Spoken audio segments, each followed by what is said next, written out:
Hey, what's going on, guys? What's going on? My name is Dr. Boyce Watkins, and today I want to talk about Black love and relationships. I woke up this morning and I wanted to see just what was going on the Black internet, and I saw this video.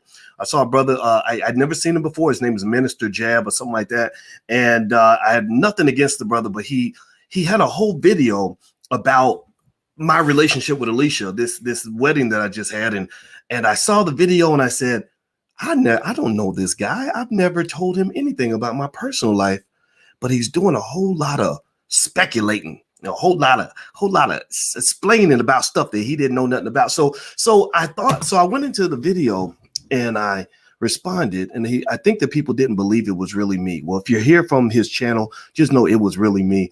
And if you want to know why I want to talk about this, it's because believe me, I've got a million things to do.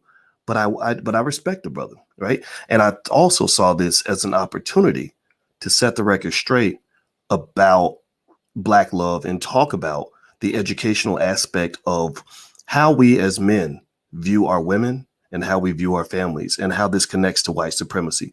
So if you want to know why I'm talking about it, that's why. I'm going to have a respectful conversation, but y'all know me. I got to break it down though, because there was a whole lot of coonsplaining going on in that video too. I mean, I got a challenge. Just like he challenged me, I got to challenge him back. There was a lot of coonsplaining, man. When you're talking about stuff you don't know nothing about, you don't know me, man. You ain't never met me. But we're going to talk about that in a minute. I'm going to get started. Get comfortable, buckle up your seatbelt, hit the thumbs up button. We're going to get started on drboycetv.com right now.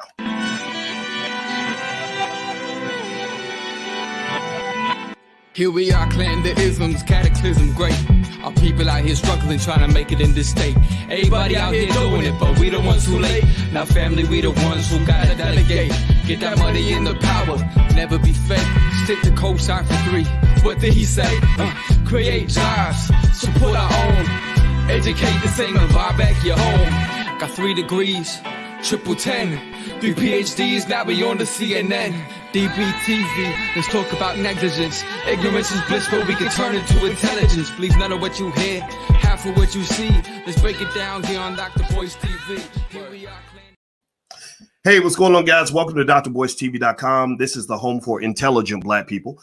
And I want you guys to know, for those of you who are here for the first time, that we put our community first. We believe that Black people matter more than anybody else. We solve our own problems before we solve anybody else's problems.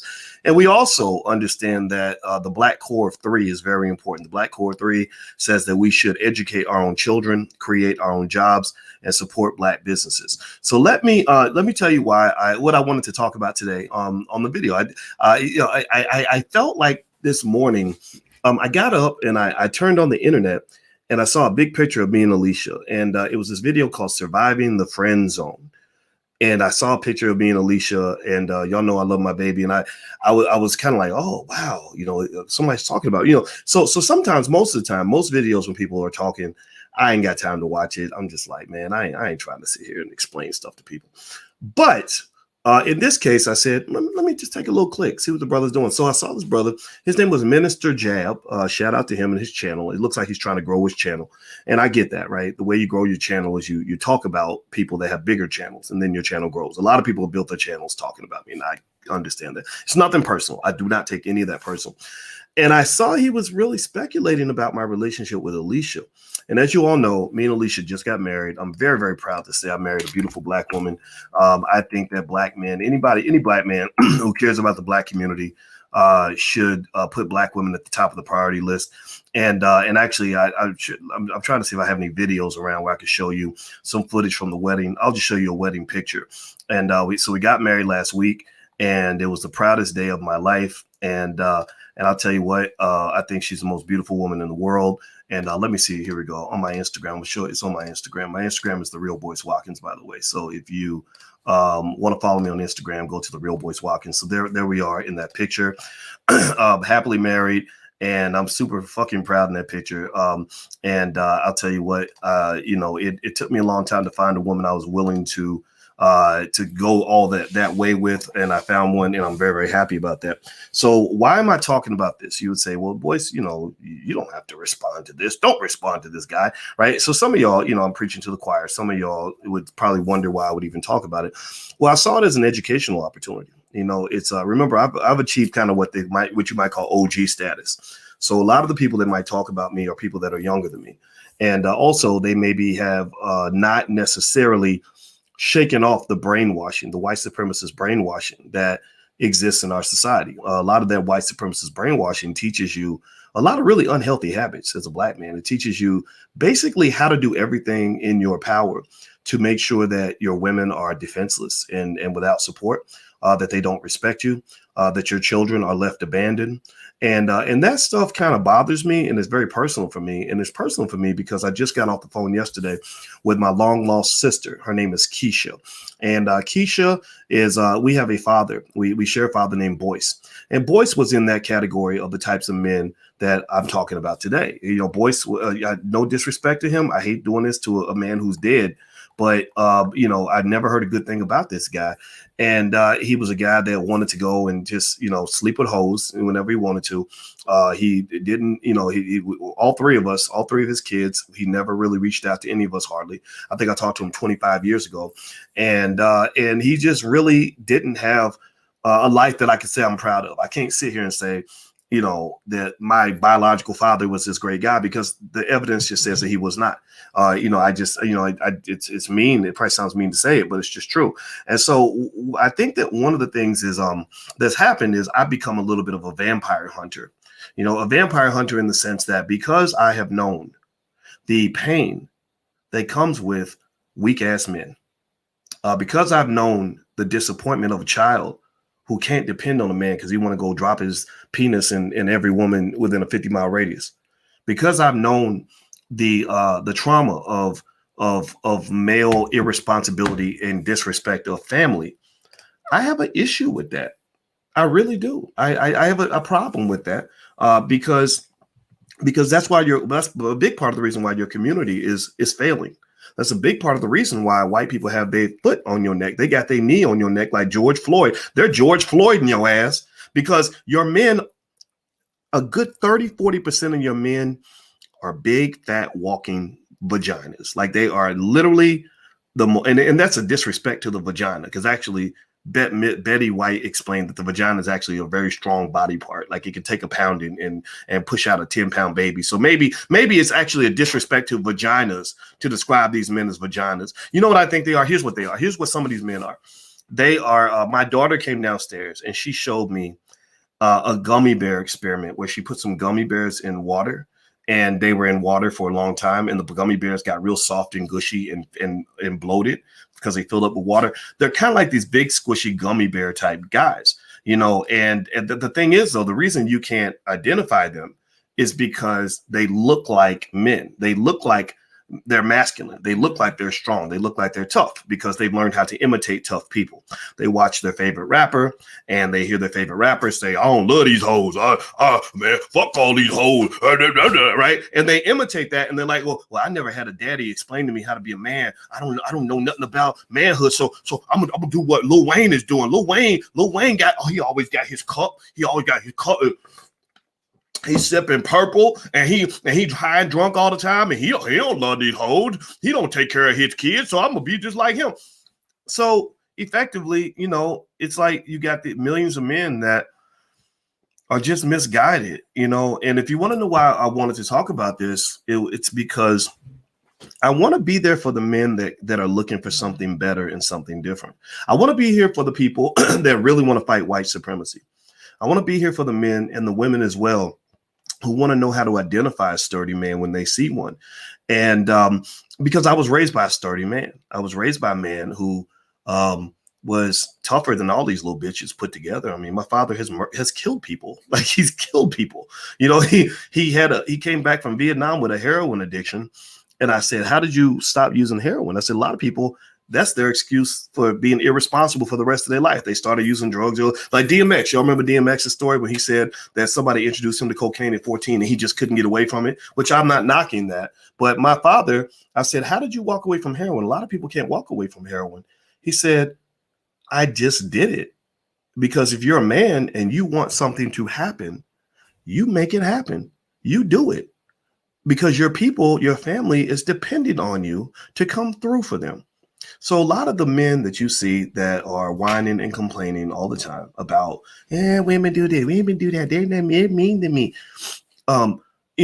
These guys are not guys that come through for anybody. If you look at their personal lives, most of them are not on any level able to be accountable to anyone. There is nobody in their life anywhere, including their own kids in a lot of cases, who can say, I'm a better person because my daddy was in my life. Or I'm or a woman that can say, that's my man. I'm proud of my man because he's really holding it down for all of us. And so let me address some of this straight up, point blank period. Do me a favor, hit the thumbs up button, hit the thumbs up, share, subscribe button. If this is your thing, if this is not your thing, then don't subscribe because I don't necessarily want people like that here, because you're only going to get frustrated. You're only going to get annoyed with the commentary. You're going to think I'm old fashioned or mean or hurt your feelings or whatever. So if you're in the category where you don't get it, then you're welcome to go. But those who want to understand, maybe you're young and you're listening to a lot of idiots on the internet who are giving you very bad advice, then stick around because I'd like to give you a perspective that I hope that you'll hear. All right. So with that said, I heard the brother mention something about specifically about my marriage to Alicia. And he said, Dr. Boyce, this man who's made millions of dollars, and he's right, I've made millions of dollars. Basically, he got put in the friend zone, and then, she passed him up, and then years later she came back because suddenly he's got money now. He's doing better now. And I was like, okay, I get what you're saying now. So what you're basically saying, two things you're saying here. One is you're saying that she passed me up and waited, all these years to come back because now he got money. Now I can really get him. I'm fascinated by the idea that people can speculate on something that they know nothing about. Like, he never spoke to me about it. I was in his chat kind of fucking with him. I was like, hey man, just call me in. I'll be happy to answer your questions so you can at least speculate on information that you actually have, as opposed to talking about me as if I'm doing the dumb shit that you might do. Like that's not, so what you're saying, I get it. You're saying that she passed me up, and then years later she came back because I had all the bread and all the power and all the money. Okay, fine. I get what you're saying. I understand that there are women out there who do those sorts of things. I've met those women. I've probably met more women than you. To be honest with you, when you become famous and you have money, it's like having a big booty and breasts on a woman. Like you get tons of women come at you. I've probably met more women than he has, just because everywhere I go, there's a pretty lady somewhere that's like, oh, I really like your book. I think you're so smart. And I respect that. But I understand, when you get more mature, you realize that having too many women in your life will get you in trouble. When you get mature, you learn, like Diddy, how Diddy said, more money, more problems. Well, you could also add in more women, more problems. Go take your ass in a hotel room with every pretty girl with a big butt and a smile. One day you're going to run into a Cardi B who's going to rob your ass and get you raped while she done drug you. There are women out there that put date rape drugs in men's drinks. Nobody talks about that, but there are women out there like that. There are women who will falsely accuse a man of sexual assault just so they can get a payday, right? I know a friend where that happened to him, right? There are women out here that will string your ass up, that'll go on the internet and tell all your sexual business and literally seek to destroy you. So at the end of the day, like, if you are a guy, see, here's the thing, pay attention now. Listen to me. Are you listening to me? Give me a yes in the chat if you're following what I'm saying. This is really information for the men that you have to understand. If you are a man who has power, and that power is not accompanied with some degree of sexual discipline, you are going to be taken down at some point, because the number one reason men go down is because they get in a bad situation with a woman. Look at what Charlamagne's dealing with right now. Charlamagne, again, my friend, I've been on the Breakfast Club a bunch of times and he's always treated me well. But, you saw where he says things that I would not say. When J-Lo was on the show, he sniffed the chair and because he wanted to smell her vagina. And I'm not knocking that. Like, I'm sure, okay, it's great. You love vagina, no problem with that. Everybody does. Vaginas are great. But when you're engaged in that kind of public behavior, what happens is that later on, people then have a reel that they can create, that they can put together to say, look, see what he did, see what he said to that woman, he's probably a rapist because blah, blah, blah, right? So you got to be strategic. A black man cannot succeed in a white supremacist society if he is not strategic. It's going to go over a lot of people's heads. but I'm really talking to the people that really want to get. I'm really talking to the bosses in the room. I'm talking to the men that want to be successful. So no, I mean, yeah, sure. You know, the men who usually say stuff like that, like, oh, you could have had a whole bunch of women because look at how much money you have. Those are usually men who've never had any money and they never had any power. They've never had any women. Right. It's you know what it makes me think about? It's like if I'm walking with a kung fu master like Bruce Lee, and I know that Bruce Lee can kill somebody with one punch, or Jet Li or somebody like that. Right. And somebody walks up to Jet Li and they push him and Jet Li doesn't respond. And then they push him again and he doesn't respond. Well, then somebody who doesn't know how to fight is going to say, man, if I knew kung fu, if I knew karate, I would have chopped him up. I would have killed him in one blow. Man, I would have took his whole head off. Right. Like that's what people say. Like it's talking. Right. People who don't have it talk about what they would do if they did have it. Right. So people who don't have money will be like, man, if I had money, I'll get me a Benz and I'll get me a blah, blah, blah. I could go buy a Mercedes Benz tomorrow with the money that's in my bank account. I could easily do that. Like I could easily go buy whatever I wanted, but I don't do that because there are things you have to consider when you're in that position. So sure, you can have all the, you know, women you want when you become famous and then you get money and all that. It's very easy to do, but that shit will destroy you. That stuff will destroy you. There's a movie everybody should watch if you really want to understand what I'm talking about. It's called Dorian Gray. Dorian Gray. I think Keanu Reeves is in that movie. Dorian Gray is this excellent story about a man who had everything he wanted. He could get all the women he wanted. He had all the money. He had all the power. He had all the respect. He was into the drugs. Everything that was pleasure seeking, he had access to that, and he had infinite youth. He could be young. He was young for 100 years. He was a handsome 32-year-old man for a 100-year period, and he had sex with everything. And in this movie, it shows what happened to this man's soul. His soul. Like, because he had a painting, he put his soul inside a painting. That's why he didn't get older. And all through the movie, as he got into more debaucherous stuff, as he started tainting his soul by literally pushing the limits, like adrenaline is addictive, right? So as he's pushing the limits, he's having, 2 women at a time, then it's 3, then it's 4, then it's 5, then he starts having sex with men and animals and killing people while he's having sex with them because he could do whatever he wanted. It was ruining his soul. Right. And so ultimately at the end, he starts to hate himself because of this gluttonous behavior. And so a lot of your celebrities that you see that do have all the money and all the fame, who are not right spiritually, who are not right psychologically, who haven't ever been taught the essence of discipline, those men end up destroyed. The LL Cool J wrote in his book, actually, a lot of people miss that, but he talked about how he got to the point where he just wanted to put his penis in anything. And when they say anything, that means anything. Anything is a big word. Anything could mean a man. It could mean a woman. It could mean an animal. It could mean a child, right? I again, maybe I'm wrong. Maybe I got to go look at the exact excerpt, though, just to be clear, though, because I'm not saying anything speculative about LL right there in that statement, But when he said, when I heard that, I was like, ugh, oh wow, that's okay. So I would just say to, men, as you seek out the things that you want, right? Chris Rock was right that men pretty much seek out money and power so they can get more women, right? That's kind of the thing that we do as men. That's what makes us the man, right? Be thoughtful about how you use that power, because with greater power comes greater responsibility.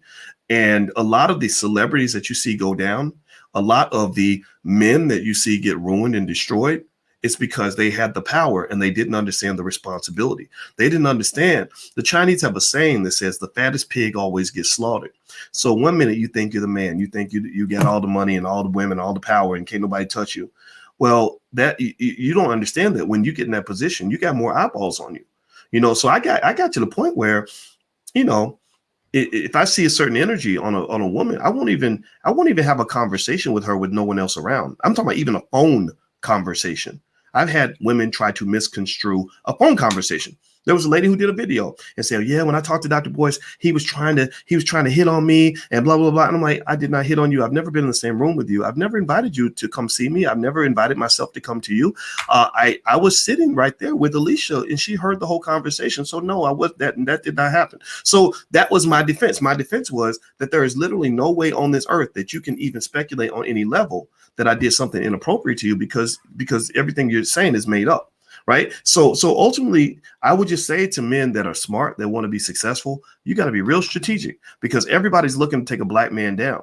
So with that said, I heard the brother's statement where he said, I heard the other part where he said that he was giving me some compliments. He was saying, Dr. Boyce, you're intelligent and you're rich and you're this, and this. And I'm like, well, thank you. It sounds like he was somewhat respectful. So I don't want to be too mean to him. And also I assume he assumes Alicia is pretty, which I think she is. I think she's gorgeous. She was the prettiest woman I ever met when I was at Indiana University. And he says, and she passed you up. She had you in the friend zone. She didn't want you until later on.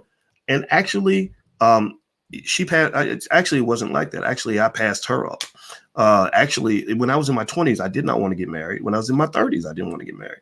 I wanted to get married in my 40s. And that was a strategic plan. I planned to do that because when I was in my 20s, I didn't know what to do with the whole monogamy thing. I didn't know. I said, gosh, I don't plan on being a player, but if I make a mistake, I don't want to lose everything. I don't want to lose all my money. I don't want to lose my, I don't want people to say I'm a bad person because I was attracted to a woman. To me, that was a little bit odd to me. So I said, okay, maybe once I get older, once I settle down mentally, then I'll be ready for marriage. But then also I became an entrepreneur in my 30s. And in my 30s, I didn't want to get married to anyone. I did have one woman I met that I loved, and I proposed to her. Actually, on the Wendy Williams show, I proposed to her. She was the sweetest thing in the world. I'd never say anything negative about her. And actually what stopped it was the religion. She was a 7-day Adventist, and they didn't feel in her church that her marrying a person outside the church was a good idea. And I think that pressure got to her. And this is actually, again, a little bit for some of the women to think about. Black women are actually the most religious group of people in America. I don't know if y'all know that. And a lot of times, some of these men in the church basically manipulate a lot of women to keep them single and lonely so they can have all the vagina to themselves. I'm not saying everybody does that, but if you look at some of the debauchery that goes on inside the church, where you got the deacon and the pastor having sex with everybody or whatever, a lot of times, and this is not just true with the Black church, this is true with the Mormons and everything. With the Mormon church, the old school Mormons who believe in polygamy, they're really fascinating. What they'll do is they will when the boys get 13, they run the boys off the reservation. They tell the boys to leave. But when the girls get 13 and the girls want to leave, they tell the girls they have to stay. They'll go hunt down the girls and bring them back. So the use of religion to manipulate and harm women and to control them is a 10,000-year-old tradition. So I would encourage ladies to kind of understand, like, okay, you can listen to your pastor, you can show him respect, but you got to really realize that your life belongs to you. And I think that a good man may not always come in a religious package. He may not want to go to church with you. I don't go to church, and unfortunately I married a woman who doesn't go to church either. It doesn't make us bad people. We care, we do right by the world. I like to believe that. But I just don't want to go to church. I want to stay home and sleep, or I want to watch football that day. I don't want to be in church. I don't want to be giving my money to the pastor. No, I give my money to charity. How about that? So really, that was another point. So I think just for those who are curious, or if you see somebody say, oh, she had him friend zone for 27 years and then she decided to come back to him because of this, and this. You could just politely say that's not true. Actually, in her wedding vow, she said, I had no idea that you were interested in me. And I said, yeah, I was interested. I was also a little bit shy. I was like, I just didn't know what to say to you.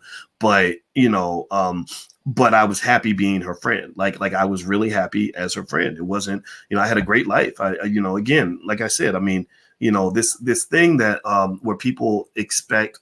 And I think the difference also is age difference, right? I'm 49, right? So maybe if I was 29, I would probably see it differently, right? But at 49, it's like you've kind of sold your oats a little bit. Like you're kind of like, okay, like I know I can have a gang of hoes. Yeah, I know I can have all that, but you obviously haven't had much experience because you're still thinking that this is what you're supposed to do at 50 years old. It's not fun anymore. Like you get to the point where you might want peace. You might want a nice woman that you can come home to who's going to make you a better person. I had a blood pressure issue that was really bad, and I was gaining weight, and she helped me lose weight. She helped my blood pressure come down. And as much as, it might have been fun to sit around and eat pizza and smoke weed and have sex with 50,000 women and do whatever guys do when they sit around and do nothing. That stuff is what kills you. That kills you early. That's why do you think these rappers are dying at the age of 40 and 45 and 50 years old? Why do you think they're dying so young? It ain't random chance. DMX did not die randomly. Like, seriously, I'm not dissing. It's just Black Rob didn't go down just randomly. It's that damn rock star lifestyle. Like, the thing is, a lot of times the people that end up getting the most wealth and power tend to be the people who don't necessarily need it anymore for their own validation, right? A guy who needs wealth and power, who really defines himself by that, is usually not the guy who's going to get wealth and power. Same thing is true of women. Like, smart men, when they meet women who are gold diggers, they can smell gold diggers from a mile away. Because a lot of times the gold diggers wear the same uniform. They come with the same sort of conversation. They have the same tactics, and you can identify that. So you might have a use for a gold digger, but you're not going to want to make that your wife because you don't want you're being strategic about it. So typically the women who get access to the men who have money, and I am a man who has money. I'm not going to sit here and pretend like I'm broke. I don't talk about money because I don't think that's important, but I do make sure my family's financially secure. Alicia is not a person like money really. Like, literally, money is like she'll make jokes like, Boyce, yeah, you like talking about money. I don't like talking about that stuff. She's a social worker, for God's sake, and also we signed a prenup. We actually signed a prenuptial agreement. And basically it was like, look, I don't need to exploit anybody. I don't want you to exploit me. We're not going to exploit each other. But we both have assets. We both have, and that's the other thing too. When you deal with a grown woman who's got her own shit, who's got hundreds of thousands of dollars in her 401k, who is a homeowner, who already built up a great career that would have gone on with or without you. You're dealing with a different type of women, that's different from like the little girls who are struggling, who can't pay the bills, who are hanging out with you because you have money and you can get them out of their financial situation. I'm not Captain Save-A-Ho. I've never been that guy. And I think, but I've helped people. I love helping people, but I don't do that type of stuff, So I think that this idea that somehow, that this attraction was built on, oh, well, this is Dr. Boyce Watkins, he has all that money. That's just misguided, right? That's just misguided, because when you become that person that women are interested in because of what you have, you start to notice it in a minute. It's like, ladies, like if let's say you have a big booty or you have nice curves, you can tell the men that can appreciate your curves, but still appreciate the rest of you, versus the men who are solely obsessed with your booty, right? Who are only there for something physical, right? So the same thing is true when you talk about financial stuff. Like, I know having money does make you more attractive as a man, and that's fine. I think that's very natural. If you read books about human attraction, they explain that men having resources makes them more attractive. In fact, when giraffes have the most territory, that's how females decide who they want to mate with. They mate with the giraffe who has the most real estate, right? Who the wealthiest giraffes get the most ass. That's just the way it is. So, so it's natural to have that attraction to men that have resources, not just because of the resources, but because of the security that having resources brings. The fact that it's also what it represents. A man who can bring resources to the table is a man that probably is successful in a lot of areas of his life. That's the man who's going to be reliable for you. That's the man who's going to come through for you. Broke dudes have, they give you excuses, and if you're broke, don't feel bad. I'm not making fun of you. I want you to be wealthier. That's why we talk about wealth. But, a lot of guys who just stay broke and broken, those are also the men who are not going to be able to protect you in the face of a threat. Those are not the men who are going to look out for your kids and make sure they're good, emotionally, physically, and otherwise. Those are not the men who are going to come through for the family when the family needs them. So give me 1 second here. Hold on. All right, do me a favor, hit the thumbs up button real quick if you haven't done it yet. Because this is a fun conversation. This is something, I guess before, and maybe I wouldn't have addressed this kind of thing, but I really thought it was a great way to say, okay, let's explore that. Let's really talk about Black relationships. And then let's talk about the bigger picture of this, right? I talked a little bit about that whole simping culture, right? The whole idea, and I don't doubt that simping exists. I know that it's a real thing. The beta male is a real thing. One of the things about being secure as a man is you're not offended if someone calls you something that you're not, right? I don't, you can say, Boyce, you a whip. Okay, sure. Yeah. Okay. Whatever. Right. Because it's not like I have to prove to you, especially if you're not relevant. I don't have to prove to you that I'm not a wimp. If you are really confident in who you are, you don't have to prove anything to anybody. Right. So I'm not going to go and thump my chest and try to be a tough guy just to prove to you that I'm a tough guy. I'd rather show you, try to mess with me, try to harm, try to take something from me, try to whatever, right? And then I'll show you how determined I can be, try to mentally intimidate me. And then you'll see that I don't get intimidated. I mean, I don't have to offend you. I don't have to be rude to you to not be intimidated, but that's just what it is, right? So that's the other thing too, is that a real man isn't a man that has to always roar in order to show that he's a man. In fact, the more you roar, the more you probably are hiding an insecurity that you have because you roar in order to get people to walk away. I'll give you an example. Like in poker, for example, I'm good at poker. I told you guys this, right? Poker is a great game with strategy, psychology, and math. I've literally been in tournaments with 1,000 people and got first place. In poker, the only time you send a signal to scare somebody is when you have a weak hand. Like the only time you roar is when you don't want them to mess with you, when you're scared, when you're like, oh, shoot, they're going to come get me, right? You don't roar when you know you've got the best hand. Like when you know you're about to win, you just kind of sit there. You kind of say, oh, yeah, I don't know, my hand's okay, right? Because you know you've got the cards, right? So a lot of times the men who roar the most, the men who are more into like rah-rah masculinity, look at me, I'm thumping my chest, let me throw these bands out here, let me, whatever. Those tend to be guys who have insecurities that are driven either by their mother or by an ex-girlfriend. It may be an ex-girlfriend that broke their heart, like the first girl they ever loved, or the mother of their kids, or the pretty girl that wouldn't give them the time of day because she had better options. And so those guys are traumatized. They have this pain and they're sad. So they get into this whole false persona of I'm gonna pimp these hoes. And what you're really saying is that I'm going to exploit them before they exploit me. I'm going to keep them at a distance because if they get too close to me, it's going to hurt my feelings again, right? And that is a fear of being vulnerable.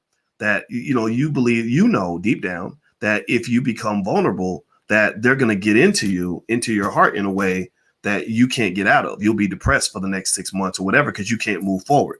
Right. And so I would encourage men to just kind of redefine and reshape what masculinity means. Like if you're B1 and you're pro-black, masculinity has to have a pro-black, pro-community dimension to it. It can't just be, let me see how many women I can put my penis into. That can't be your only definition of masculinity because that's what messes our community up in the first place. You got too many guys creating kids that they don't take care of. And those kids grow up and they become gangbangers. They become prison inmates. They get shot by police. They steal from other black people. Some of them, not all of them, but many of them end up becoming menaces to society unless they're lucky. And they go through what I went through, where they bump into a real man like my father who took care of kids that were not his own. Right. And so just the mere idea. And that was the other thing, too. The guy mentioned on the video that he said, look, you taking care of another man's offspring. Like, what is that? And that's built on selfishness. That's built on selfish, gluttonous, pleasure-seeking behavior where you can't be pro-black and not care about the children in the black community. It's not possible, right? So if I say, man, F them kids. I ain't trying to take care of nobody else's kids. If they ain't mine, I ain't taking care of them. I don't care. Little motherfucker. He might need something to eat, but I ain't got to feed him because I ain't. Okay. All right. So now a black child goes hungry and without support or without protection because you're not coming through for the community. Coming through for the community means coming through for people that may not be related to you, And I really think that, and maybe some of you understand, right? Maybe you're in a relationship with somebody that has kids. I've always felt like kids are a blessing. I love the idea of, meeting. I didn't want to change a lot of diapers, so I didn't have any more babies. I had one child when I was 18. That wasn't the smartest thing because that it was hard. It's hard to raise a child that's not in your house. But later on, I was like, I don't really want to have another baby, but there's plenty of kids out here that don't have daddies. I'll just be there for them. And it was great because I was an entrepreneur. So I was very busy. I didn't have time to be a full-time dad anyway, but I could add in, I could do a little add-on. Right? I could be like the bonus dad that kind of comes through like, okay, you're about to go to college. You need somebody to help you move in. I'll be there. You need track shoes, to get ready for track season.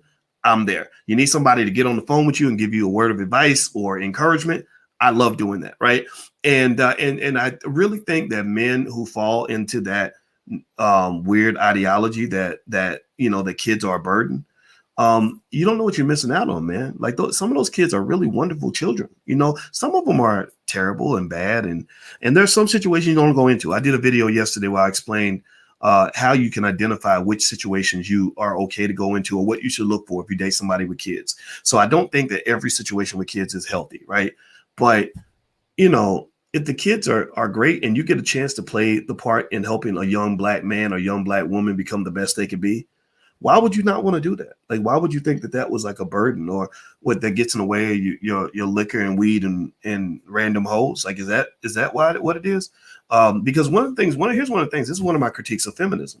One of my critiques of feminism is I think, unfortunately, feminism promotes what I consider to be selfishness. It kind of tells women that how you feel and what you want is all that matters. The family doesn't matter. Your kids, if you have a baby or if you're pregnant and the baby's an inconvenience, then just abort the little mother. Just chop him up and have him come out of your body and just get rid of the baby, right? And that never set right with my spirit, because I feel like you have to consider more than just yourself. It doesn't mean you don't have the right to do what you want to do, but how you feel, what makes you happy, can't always be your number one factor and variable in determining what you're going to do. Because if that is the case, then that explains about at least 60% of the problems the Black community has. Everybody is out for self. Everybody wants to take care of themselves. And so I consider, I love the shit out of those kids. I mean, I love the fact that, I'm happy, I'm appreciative that I don't have to do all the work. I work with their father regularly to make sure that they get what they need. They love me. I love them. They love their parents. It works. We have a great Black family, and those children are not going to be getting shot in the street by cops. They're not going to be sitting up in somebody's jail cell. They're not going to be out here strung out on drugs. They're not going to be out here living with some sort of pimp and hoes philosophy. They're going to actually grow up and do good things in the world. And that's my contribution to the Black community. The greatest way to fight white supremacy is to support the Black family. That's it, period. So if you never get to the point, I get it. I understand if a 28-year-old doesn't understand why a man who has plenty of money and plenty of opportunity would pick a Black woman and say, I want to build with this Black woman. I get why a 28-year-old might feel that way because when you're young, you have a different type of energy. But at some point, if you're going to be a king, you have to have a kingdom and a castle. And it has to be something that's solid and sturdy and foundational and healthy, right? It can't just be built on you thinking with your penis all the time, And so for young guys, I tell you, like, make your own decision, do what you're going to do, but figure out what real manhood looks like. So maybe I can be an example for you. I can tell you that I doubt that any of the men that criticize me are doing better than me. I can tell you right now, I bet most of them are not, haven't made as much money as me, don't have as much power as I do, don't have as much education as I do. Their woman probably ain't as pretty as mine is. Are not as happy as me. I'm not dogging them. I'm just saying that's just the fact, right? So if you talk about what does it mean to be the man, what does it mean to really be the man? Oh, look at me, I'm the man. Okay, I got what I want. Like, I set goals in my life when I was young. I accomplished those goals. So maybe if you're looking for an example of manhood, I'm not sitting there putting myself on a pedestal. I don't want to do that. But if you are looking for an example that's going to help you find your bliss, maybe look over in this direction. Don't look at those rappers. Those rappers are not happy. Many of those rappers are broke because they're being pimped by their record label. Many of these rappers are got STDs out the ass because they've been with so many nasty ass women. Many of the rappers are strung out on drugs, so they're very unhappy and living in a constant nightmare. Many of those rappers are going to die young from heart problems, maybe from the drugs or from the hard life or hard living. Many of them are going to die, and their children will look at them with complete shame. They're going to look at them and they say, God damn, daddy, like, you made all this money and we're having to do a GoFundMe to pay for your funeral. What kind of man is that? What kind of man is that? How can you say you were the man when the people that depend on you to be the man can't depend on you to be the man? That is a beta male. That is a simp. That is a wimp. That is unfortunately, scratch that. I'm not gonna say it like that. That is a man who's been misguided and brainwashed. That is a white supremacist, because you've been trained to do everything in your power to destroy the people that you supposedly care about. You literally are destroying the Black community. Because all of us, give me a yes or no. How many of you in here have been victimized by a worthless adult in your life? Like, how many of you, give me a yes or no. How many of you have grown up and had, a man that you depended on who did not come through for you? Give me a yes or no. How many of you, and how did that make you feel? How did that make you feel? Tell me in the chat. Say it with one word.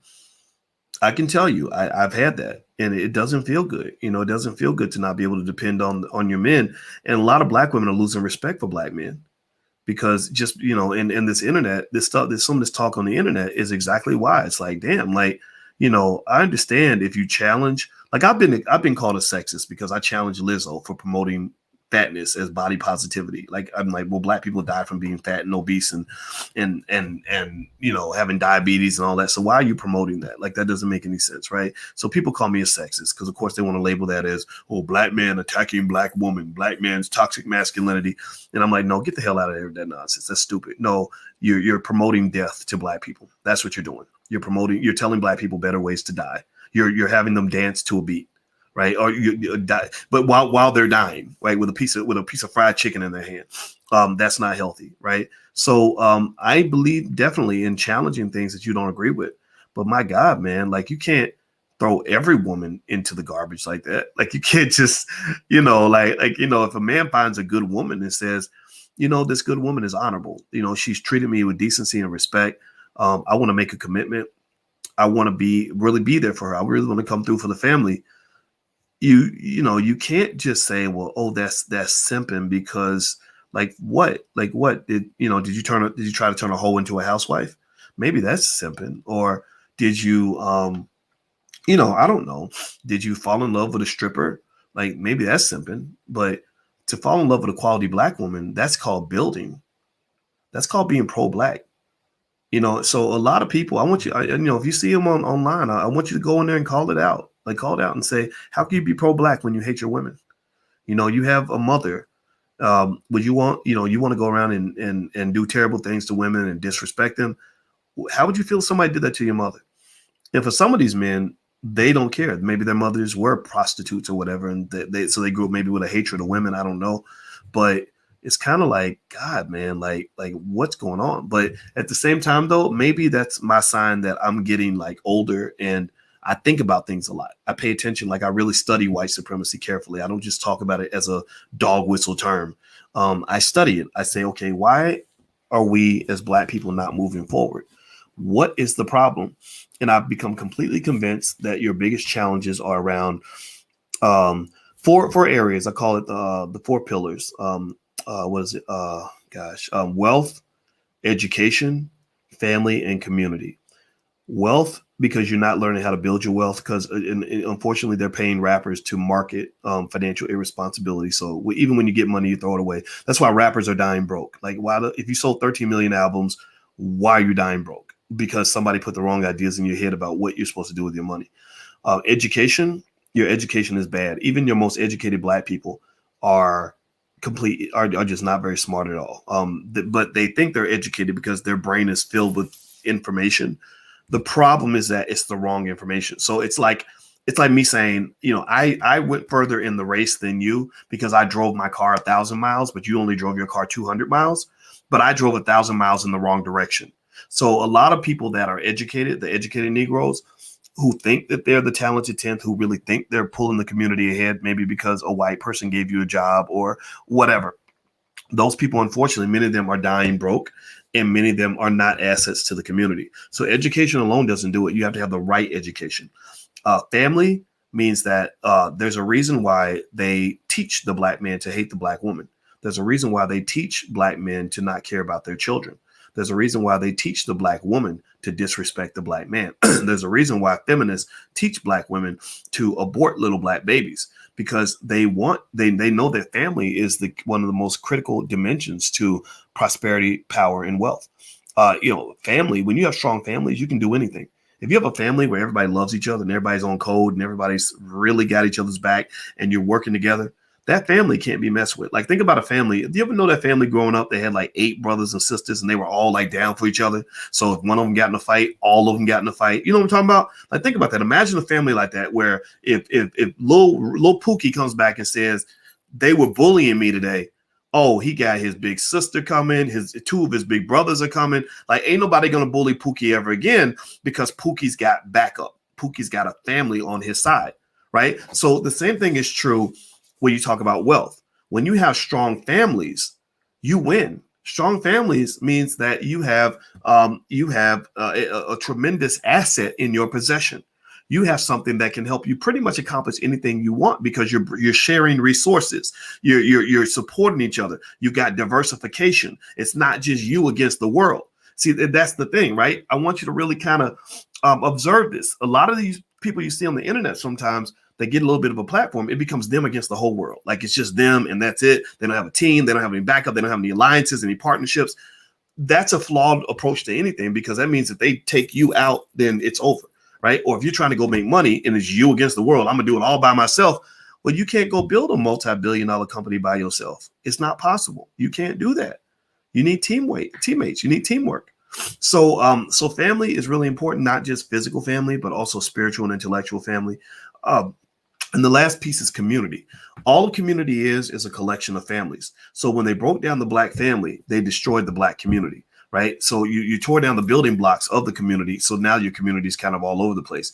So effectively, wealth, education, family, and community. I actually talk about that. I have a book. If you guys want to take a look at it, it's free. It's totally free. It's called It Takes a Village to Raise the Bar, a New Paradigm for Black America. And you can actually get it if you go to allblackeconomics.com. I'm going to put the URL on the screen so you guys can see it.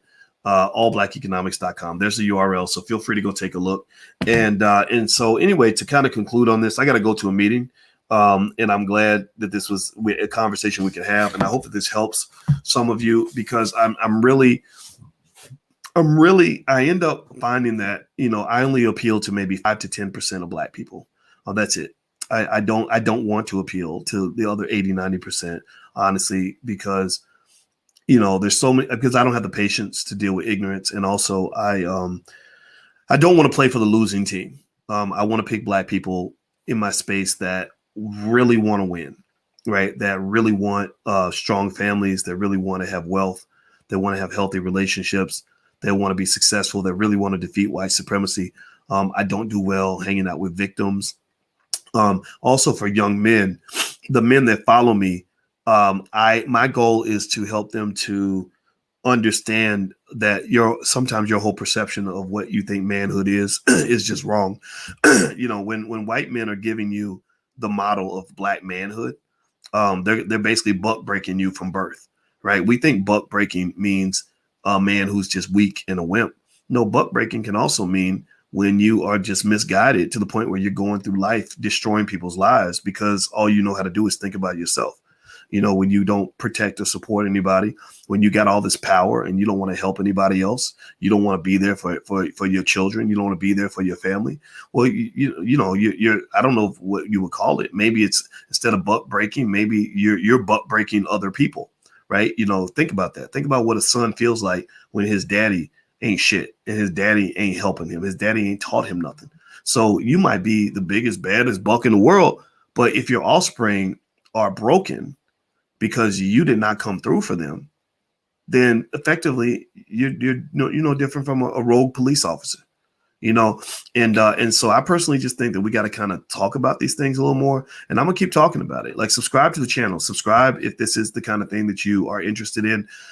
If you're not interested, there's other channels you can go to. Maybe in 20 years or something, maybe you'll change your point of view. But right now, at the end of the day, I want people around me who want to win. And I can tell you, and the older I get, the less I can relate to victim talk.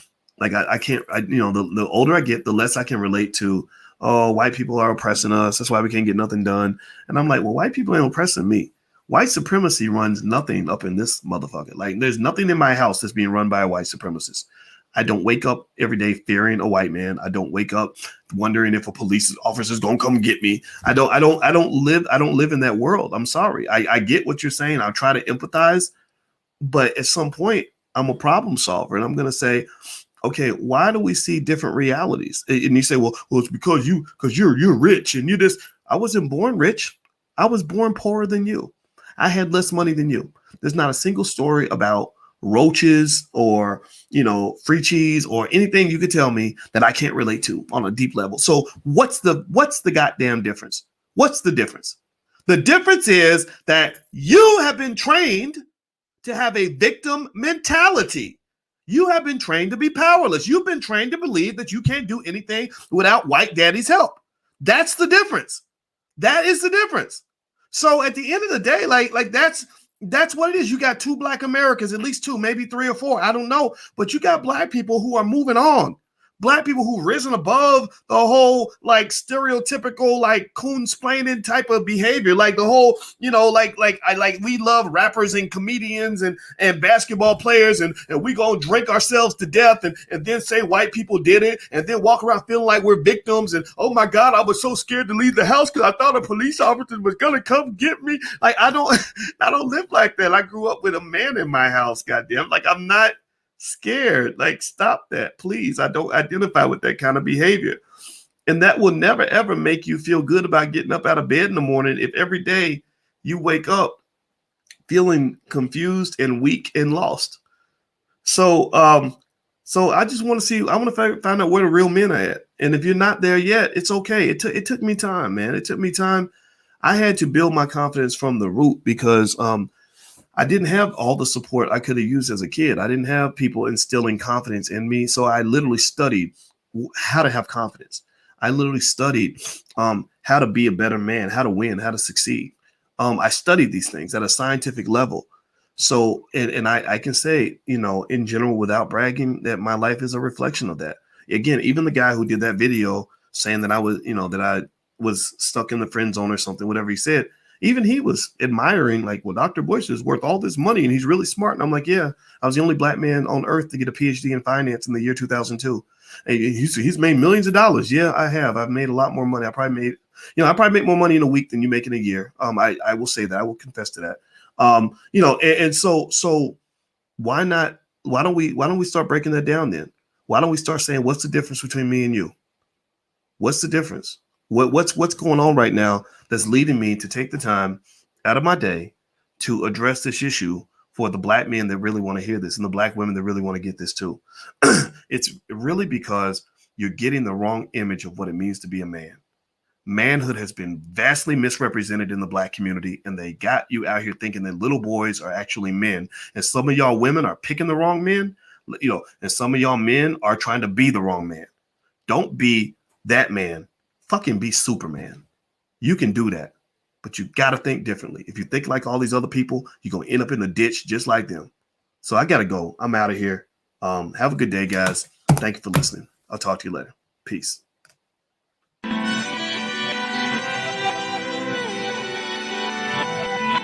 Here we are, clan the isms, cataclysm great. Our people out here struggling, trying to make it in this state. Everybody out here doing it, but we the ones who late. Now family, we the ones who gotta delegate. Get that money in the power, never be fake. Stick to co-sign for 3. What did he say? Create jobs, support our own.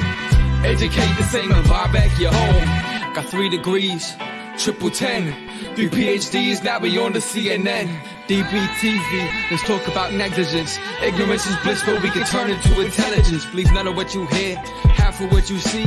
Let's break it down here on Dr. Boyce TV. Here we are.